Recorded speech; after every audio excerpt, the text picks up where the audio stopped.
What it do, wrestling world, and welcome to Over the Top Rope Wrestling. It's your boy, the one, the only, Mr. Still Yo Dibs, and the other host, my brother from another, Tantilizing Tony. My brother, what's going on? What's up? What's up? What's up? Ain't nothing to it but to do it, you know. You know how we do. You know Listen, bro. what's happening. It's been a great week.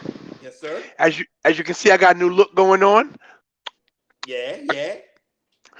Trying to look a little more younger. You know what I'm saying? So I Yeah. dropped the beard for a little while. I'm gonna see how it looks. See how I do for a little while.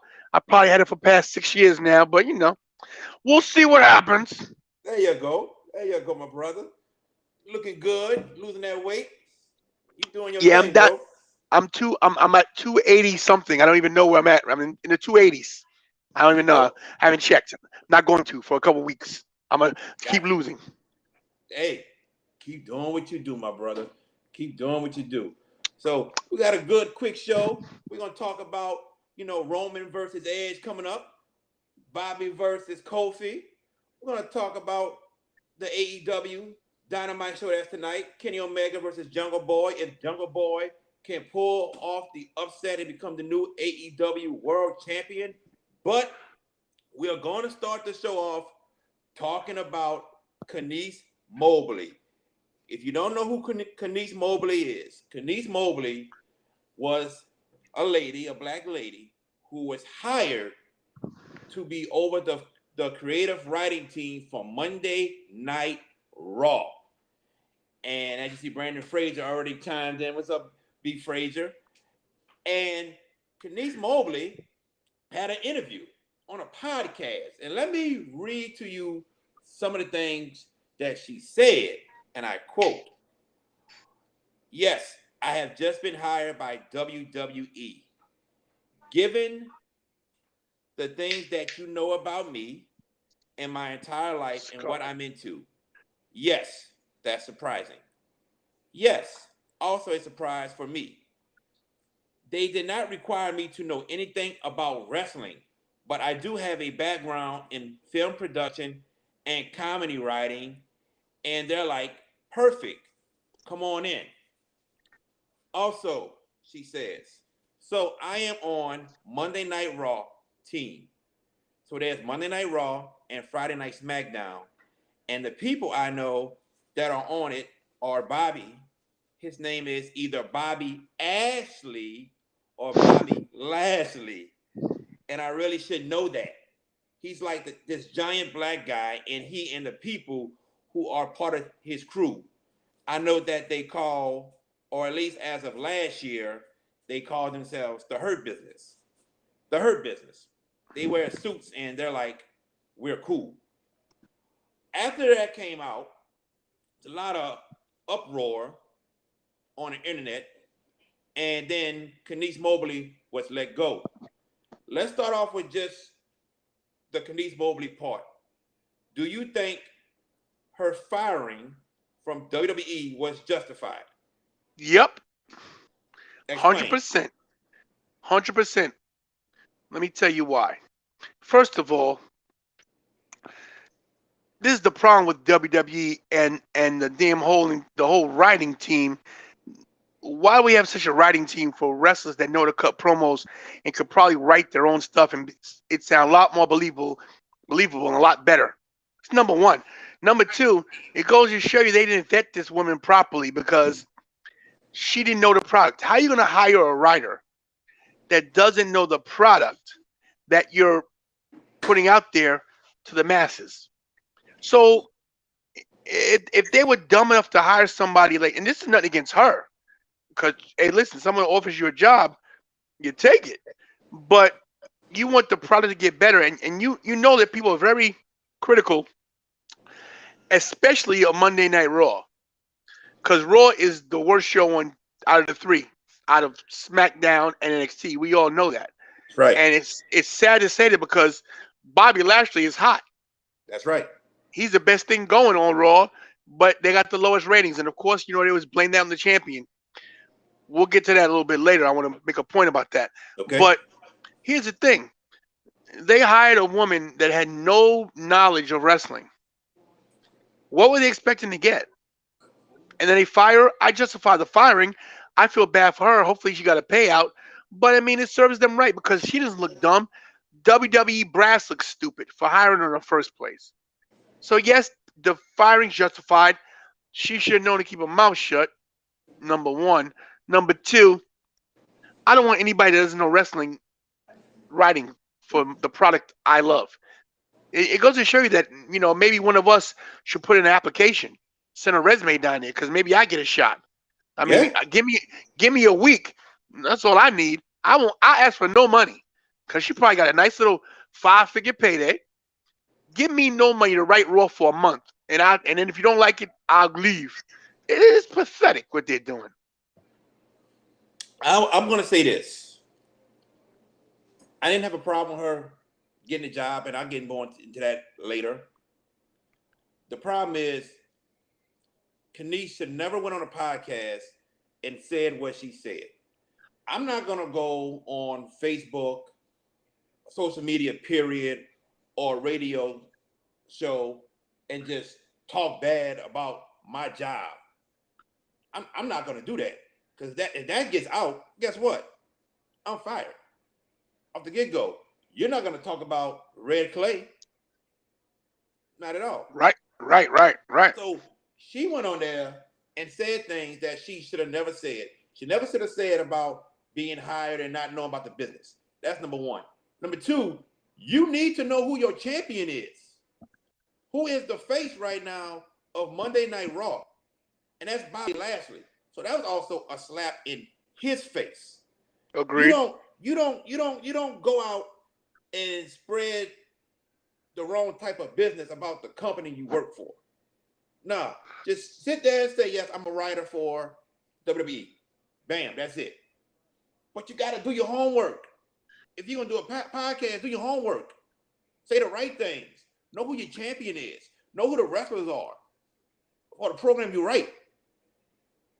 She messed up herself. Now, I want to get to something else also. Because there's people that basically have been defending her and blaming Vince McMahon, saying she never got a chance. Number one, she was hired. So she got a shot at the job. There's her chance right there. That's the point right there. Yes, sir. That's the point.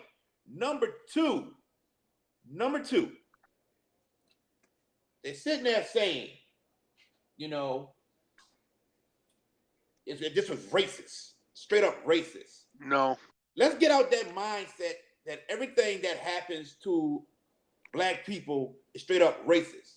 If you can't see the writing on the wall that this girl screwed herself, then something wrong with y'all. Something is totally wrong with y'all. You got to be accountable for your own actions at times. You cannot be blaming people. She messed up. She made a mistake. Period. When I saw it happen, I knew that she was going to get let go because you don't do that in the wrestling world. Period.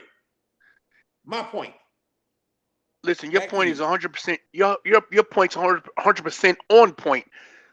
Listen, I'll be the first one to, whatever you want to call it, cry racism. I'll be like, oh, they're keeping us down. Nah, man, stupidity has no color. That was just stupid. As if she's a writer, and I'm pretty sure she's written for other things, other projects, and has worked for other people. Comedy, yes. Right. So that's like this. Let's say she writes for Eddie Murphy, right? Mm-hmm. And then she goes on the Tonight Show and she just says, yeah,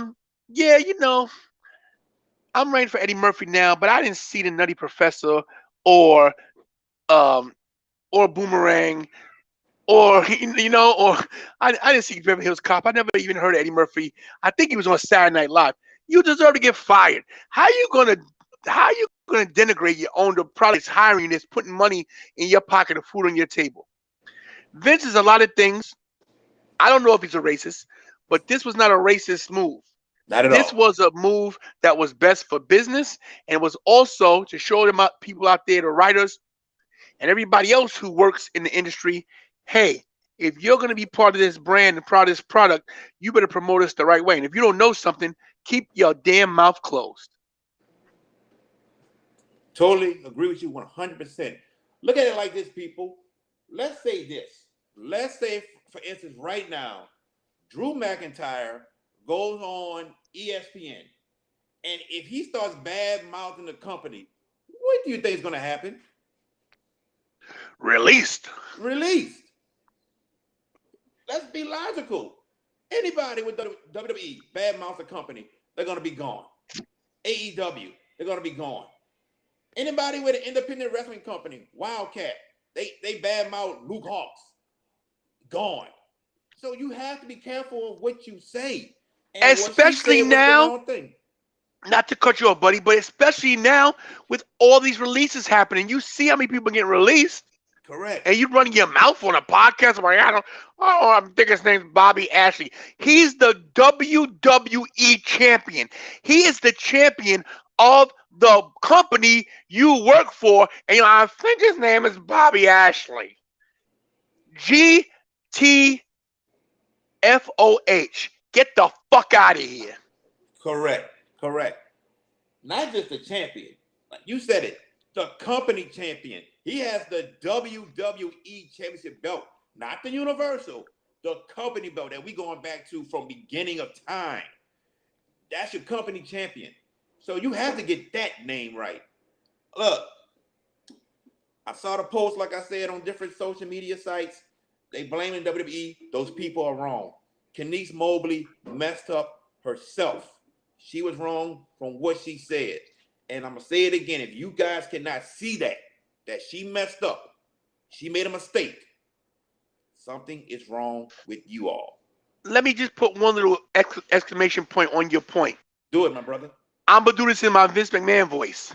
All right. Kenice screwed Kenice.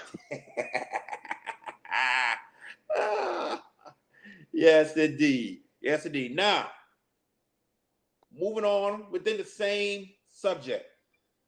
I'm going to go first. Should WWE hire creative writers outside of the wrestling business? Now, I'm going to say yes. I'm going to say yes, that they can and they should. But I'm going to say it to where these people, once they are hired, they do their homework. And I mean, do their homework within the business. They study.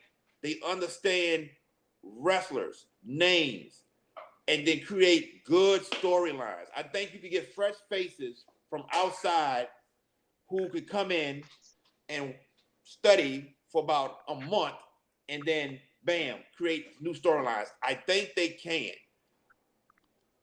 I'm willing to give somebody a chance from outside to create good storylines. You can hire from within also, people who've been with the business. So I'm in the mindset of yes, let's hire. You can give somebody a chance, and let's see what happens.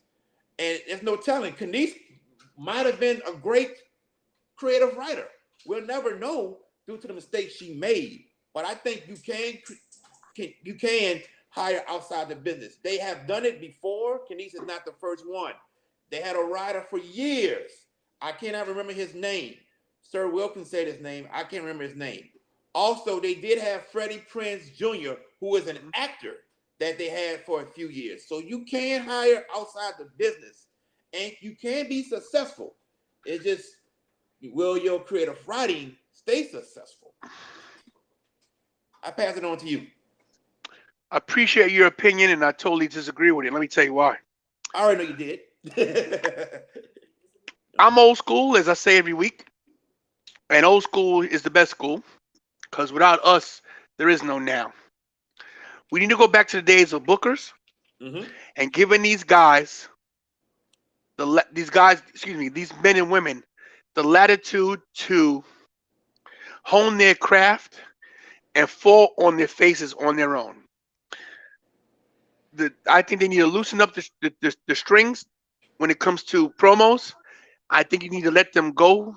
Hey, they can give them a general topic on what they should be talking about and let them go from there. Let them sink or swim. Be the best way to weed out the weak links in the company. Because there's people getting released that should not be released. Tony Nese, great wrestler, should have been on the main show. Released. It's just people that they, that they could really excel if they would let them. And if they want to, do some kind of writing team, I don't have a problem with the writing team. But these people they're releasing, like these wrestlers that aren't going to wrestle anymore, they should give them a chance. They know the business. Hey, listen, I don't think it's going to work out with you working as a performer, but would you like to still be part of our company and maybe write for the show? Like maybe what's your standpoints with storylines? If you were in this guy's position, what would you do? Because the best way to promote a wrestler is what better way? What better person can promote a wrestler than a wrestler or a diehard fan? I'd rather bring a diehard fan in to write than bring in some writer from outside. But like I said, wait a minute. It's that time. It's that time. There he is, the biggest star of our show. What's up, Mikey? He would say, "What's up, Mikey?" He said, "What's up?" Hi. What's up, Mister? What's up, Mr. G? JB. You said it right. Mikey. You called me JB. All right. 4 years old yesterday, so. That's right. He had a birthday. Oh my Everybody God. watching the show, wish Mr. Mikey happy birthday. My Papa said. You're not 5, you're 4. Get out of here, you bum. I'm still 4. Get out of here. Bye. See you later. Yes, you're still 4. But I'm not bigger than you. No, you're not bigger than me. Go. Goodbye. Thank you. You're out. You're canceled. So, yeah, I don't got a problem with people writing. I just think they should go from within. And I think that they should think about these wrestlers that they're releasing and you pick their brains. Good point. So here's my question to you. So they need a booker, okay? Also, like you said, I agree with that. Should they when it comes to the promos? I know you talk about promos. When it comes to the promos, should they let wrestlers be themselves like they did back in the Attitude Era? Yeah, but even in the Attitude Era, they guided them. Yeah. There was a basic premise what they had to say. These guys are professionals, and you gotta loose up the red. I think if you let some people loose, like Cesaro, like so many people that you can let them have their way. I even think Baron Corbin wouldn't be bad if they just let him do his own thing and say, stop handcuffing these guys. Yeah. Well said. Well said. So, back to Kenice Mobley. I do wish her the best, though. I do wish her the best. I wish her best in all her future endeavors. Yeah, WWE saying, yeah. I wish her the best, and I hope she get back on her feet, finds a job, and everything works out. This is just a big mistake that she made. Chick-fil-A's hiring. Yeah, our friends from Dudes at Ringside just commented, Bray would be awesome unscripted. Yeah. Yes, good point. Definitely. Totally agree. Now, last night on SmackDown, when it seemed like Roman Reigns was going to jump ship to Raw maybe and challenge some new people, the surprise return that we didn't see coming, Edge showed up. They are going to have a match at Money in the Bank. We're not going to give away who we think is going to win that match, but I'm going to let Tony go first. What do you think about Edge returning on SmackDown and this match being set up immediately? Perfect timing. Perfect timing for the Radar Superstar to come back. Mm-hmm. They need it because Roman has decimated the entire roster. Yeah. Edge still has not had his one-on-one versus Roman. Yeah. And now we got a chance to see it, and there'll be fans in the stands. Yes, sir. So this is going to be off the chain. Like you said, I'm not gonna give my prediction away. But if we're gonna jump into the DeLorean and jump into the future to SummerSlam, it creates quite a conundrum for the SummerSlam Universal Title match, because we don't know if John Cena's coming back, and we don't know what's going to happen with now Edge and Roman.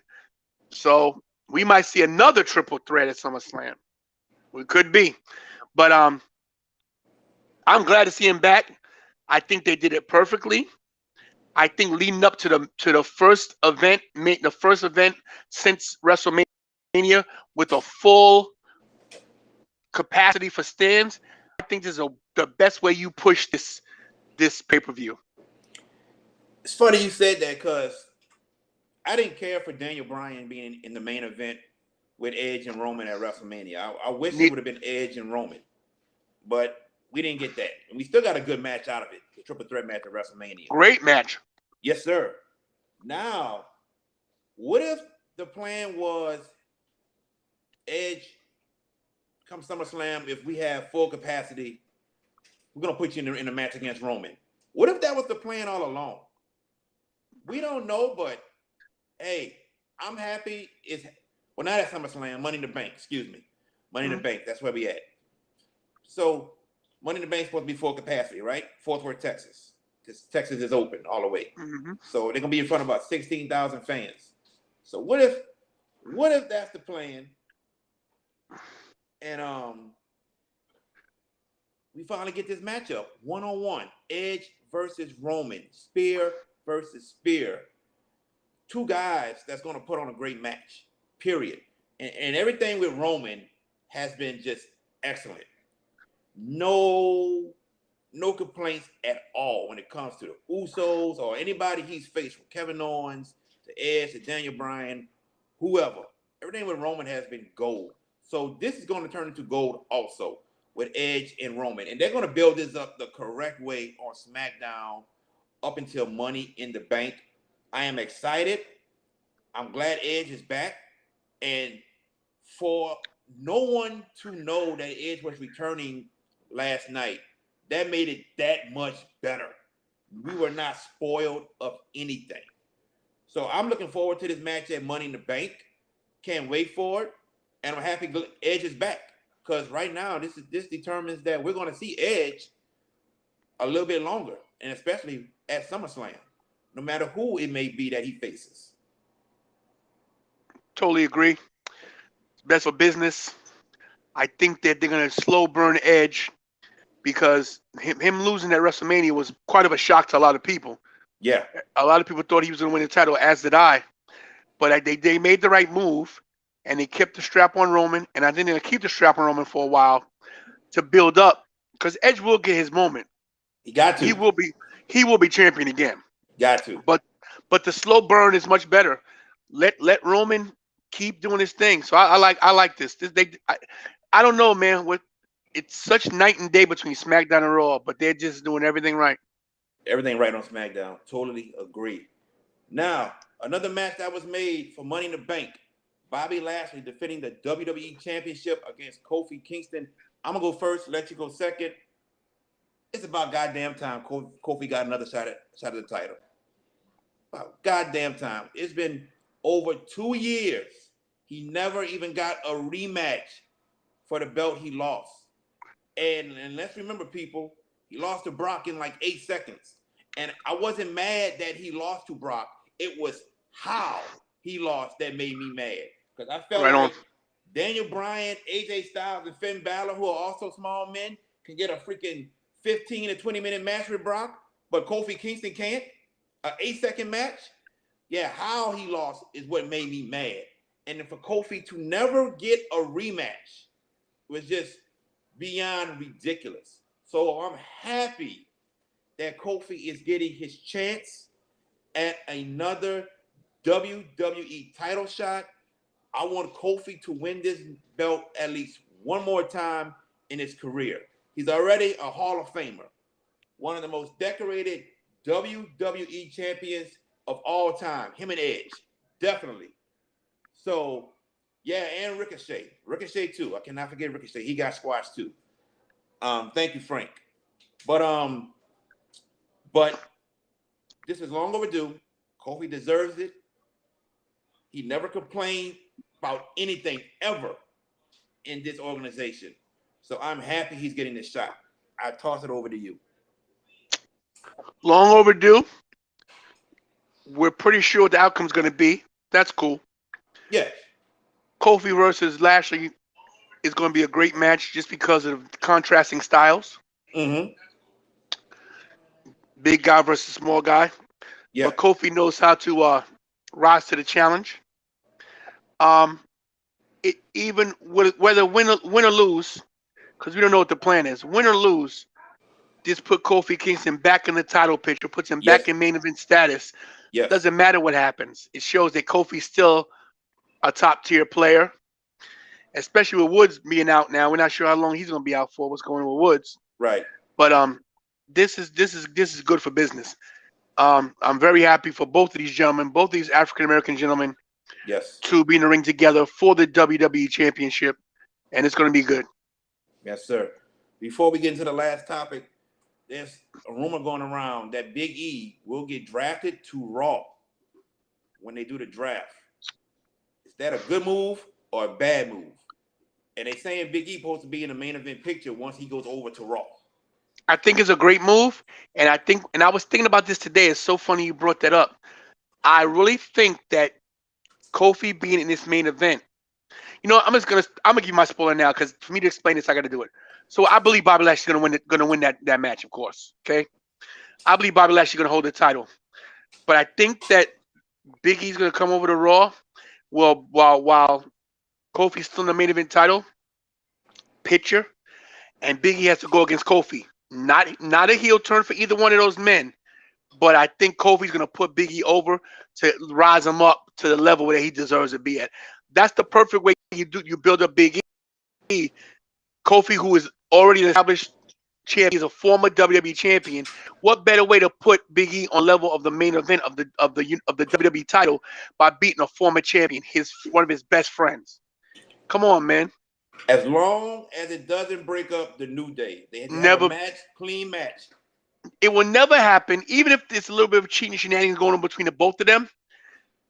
They will never break up the New Day. The New Day is money. Their podcast has over 1 million followers. Their merchandise is still in the top. They can never break these guys up. So I'm not worried about that. If they do it right, I know Kofi has no problem doing a job for his good friend Big E. Right. I still think we'll see Xavier Woods as King of the Ring one day because that's his dream, be King of the Ring. Yeah. Everyone's going to get their dream. Big E will be champion within the next 2 years. I'm going to read some of the comments right quick. Dudes at ringside. I was there when Kofi won the title. That was a great WrestleMania moment. You were there also. Me and Joe were hugging. Yeah. Me and Joe O'Connor was hugging. We're in tears. Right. Frank says, hell, I was proud of Xavier with his match on Raw. The outcome was to be expected, but he performed well. Xavier Woods is how can I say it? When it comes underrated. The underrated member of New Day. That is correct. He's an underrated member, but Xavier Woods is one hell of a performer, and he gets a lot of credit from me, bro. He puts a lot of people over. He's on the smaller side, so Vince ain't never going to give him that big push he deserves. And Kofi knows that. So Kofi figures, what's the best thing I can do to stay relevant and to stay in the picture? And he's doing the right thing. I think him being King of the Ring is a great idea. That's, Yeah. So, and he wants to be King of the Ring, and I believe he will be. He never says he wants to be WWE champion. He don't have the aspiration. Everybody wants to be champion. That's like me. I never wanted to be a heavyweight champion because it wasn't in my thing. Now, IC champion, I would love to be IC champion because that's the belt I love, and that's the workhorse title. So he knows his place, and that's not a bad thing to say. You got to know your place as a wrestler. That's like me going against, one of the big dudes in the independent scene. I'm not winning the heavyweight title. Do I got a chance against Jaden Spade? Of course. Or against Edge Stone? Of course. I made 2 names here. See what I did there? One other note before you finish this, before I forget. So I didn't make this announcement official yet, but I'm going to make it here semi-official. I guess your guys already know, I'm trying to lose all this weight. But I've already reached out to 2 different companies, the Monster Factory, and I'm waiting to hear back from Samu in Allentown, because of course they have available rings. This is not a dream anymore. It's not something I'm trying to do. I'm telling you right now, my right hand to God, 2022, I will wrestle. And wait a minute, I won't just wrestle. I want you to listen to this. I'm listening. Whatever organization I'm in, I will be a champion. So you guys batten down the hatches. Some of you guys could bet against me, but I don't suggest you do, because everything I set my mind to, I accomplish. I will be in the ring in 2022, and I will have a title around my waist, and that's a promise. And I don't mean one of these. Ooh. Y'all heard it from the Tantilizing one. Everything's in the works. He's saying it. He will be champion. Yes, indeed. Now, we can move on to our last topic. Tonight we have Saturday Night Dynamite. AEW is on TNT at 7 o'clock Central Time, 8 o'clock Eastern. Jungle Boy gets his shot at the AEW World Championship. And no. Ooh, I'm about to say, whoa. Gotcha. So I'm gonna go first, and I'll let you go second, even though you already said no. But I really think Kenny and Jungle Boy will put on a great match. Yes. I think it'll be one hell of a match, man. And I think Jungle Boy is loved from a lot of the wrestling fans throughout. Big the fan world. base. Big fan base. Big fan base. And I think after tonight, his fan base will grow even more. Agreed. But they're not taking the bet off of Kenny yet. It's not happening. And like I said, the only two people that may be able to do it in AEW is Cody or Hangman Adam Page, with Hangman being, to me, really the only one. But other than that, Kenny Omega stays AEW World Champion. Of course, I agree with that. I mean, it's a no-brainer, but it's going to be a great match. People are going to be shocked how great this match is going to be. I'm not a big, AEW is not my cup of tea, but it's growing on me a little bit. And I do like wrestling on Saturday nights better. I like Saturday Night Dynamite. It gives me like the old days of the WCW, back to TBS, Saturday nights, on TBS at 7:05. Yeah. I think they should keep it on Saturday. I think it's gonna be much better for the product. Stop trying to go up against anybody else. But it's gonna be a great match. I'm looking forward to it. Right. Dudes at ringside says Darby. Darby has a huge fan base. Yes, he does. Yeah, but he can never win the heavyweight title. It's never gonna happen. Not gonna happen. Orange Cassidy. Never gonna happen. Yeah. Dudes at ringside says Darby will beat Kenny. No, Darby, no. Never. Nah. Christian, you gotta forget about Christian Cage, everybody. Don't forget about him. Christian came for a reason. Came for a reason. Right. I see Darby being TNT champion. Dudes at ringside. As far as world champion, I don't see it. I don't see it yet. I don't want to say never. Tony said never. I don't want to say never. I'm gonna say yet. Ain't no telling what the future may hold. But I would say Orange Cassidy before Darby. I would say Tantilizing. I would say Tantilizing Tony before any of them. That's how far-fetched that sounds. None of them getting that damn title. Orange Cassidy and his gimmick is something I don't like. But nah, I just don't see it. Yeah, definitely. Yeah, like how he does the thumbs up. Yeah. Yes, shout out to Booyah. Booyah. Shout out to Booyah. Shout out to Booyah. Definitely. Everybody, that is it for the show. Short show, summertime. Yeah. I want to thank everybody for tuning in. We appreciate it so much. In the coming weeks, we're gonna have Luke Hawks on July 17th. And I mean, we got a lot to talk to Luke about. Luke got a show coming out on Stars called Heels. Luke is wrestling in the NWA. Plus, he's the owner of Wildcat Wrestling, and Wildcat Wrestling is returning July 31st.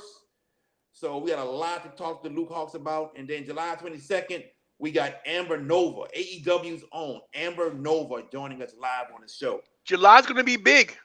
Very big. Yes, Not to mention me and Walter Sylvia going to MLW show in Philadelphia. So we'll talk about that. Got a lot going on. Yeah. Frank, what you got, man? You telling us wait. What you got, Frank? What you got right quick? You know, we here for the fans. Frank say, hey, wait. What you got, Frank? Let us know what you got. What is your question? Frank Michael, said, hey, wait. come on, get it up, get it, spit it out, Frank. What you got, Frank? Waiting on you, partner. Didn't y'all notice Paul mentioned Yes. Strowman? You Yeah, he notice it? did. Yeah, I mean, you know, not a big deal. I mean, everybody knows the wrestling business that Strowman got beat by. You can't take something away from Roman. They can't make it. He's not Chris Benoit. He's not invisible. Everybody knows that. That's true. Fire wrestlers never get mentioned, but in this thing, Braun Strowman's such a big entity, and Roman beat him. They got to mention it. So I mean, don't look into it too much. They not bringing Braun back no time soon. Let me ask you this question: since Braun is on a 90-day non-compete clause, pretty much can they still say his name because of that? They can. He still own. They still own his name. Braun Strowman's not his name. WWE owns the right to that. They still mention Razor Ramon and Diesel when they were in WCW. It brought back fake characters, fake. I shouldn't say fake. Other people to play Razor Ramon and Diesel. Yes, sir. Right. So they can. They own the name, so they can say it. Yeah. VK Thank you. says, as Vashon. Vashon says, fight for your dreams, Tony. I support you. I appreciate that. And just so you know, it is a dream, but see, some dreams don't come true. This is gonna be reality. And this ain't no fucking spoiler. I'm telling y'all, I don't care what I have to do come hell or high water. And it's not a promo I'm cutting. I'm telling you from my heart. I've already reached out to other organizations. I already told them I'm not jobbing. I'm not coming back to watch so my kids can job. I'll start the bottom at 54. I'll be 54 next year. I'll start the bottom. But I'm telling you, if I gotta choke out everybody in every organization and put my hands around every promoter's neck so I'm see what the hell I'm about, I will be a champion next year. I promise. There you have it. Any last words, my brother? No last words except check out my damn YouTube channel because this weekend, probably tomorrow, I'm going to have a video up about why Bobby Lashley and Brock Lesnar has to happen at SummerSlam. So check that out tomorrow. There you go. There you go. So, for my brother from another, Tantilizing Tony, it's your boy, the one and the only, Mr. Steal Your Dibs. We're going to catch you right here next week, next Saturday, same time. Until then, peace.